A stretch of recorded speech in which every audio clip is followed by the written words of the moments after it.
రంగారెడ్డి జిల్లా రాజేంద్రనగర్లో కాంగ్రెస్ పార్టీ అధినేత సోనియా గాంధీ జన్మదిన వేడుకలు ఘనంగా నిర్వహించారు. కాంగ్రెస్ ఎమ్మెల్యే అభ్యర్థి కస్తూరి నరేందర్ కార్యకర్తల సమక్షంలో కేక్ కట్ చేసి సంబరాలు చేసుకున్నారు.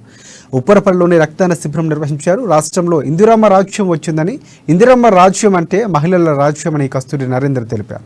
ఎన్నికల ప్రచారంలో కాంగ్రెస్ ఇచ్చిన అన్ని హామీలు త్వరలోనే ప్రజలకు అందిస్తామని, ఆ దిశగానే ముఖ్యమంత్రితో పాటు మంత్రులు కసరత్తులు చేస్తున్నారని పేర్కొన్నారు.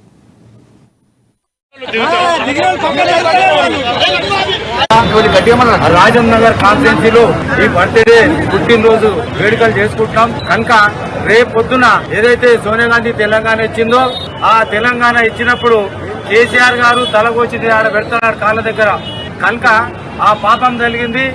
ఆ పాపం జరిగి టీఆర్ఎస్ పోయింది కనుక కాంగ్రెస్ వచ్చింది. రేపు ఏ అయితే పథకాలు ఉన్నాయో ఏ రకంగా అయితే మేము ఇంటింటికి తిరిగి ఓటు అడిగినామో అదే మాదిరిగా మళ్ళా ఇంటింటికి తిరుగుతాం, ఆ పథకాలు ఇంటికి చేరుతాం. కనుక ఏదైతే టీఆర్ఎస్ ప్రభుత్వం ఏదైతే హామీలు ఇచ్చిందో అవి పనికిరాని హామీలు అందరికి తెలిసిపోయింది. ఏదైతే కాంగ్రెస్ ప్రభుత్వం వచ్చిందో ఆ మాట మీద నిలబడే పార్టీ కాంగ్రెస్ పార్టీ.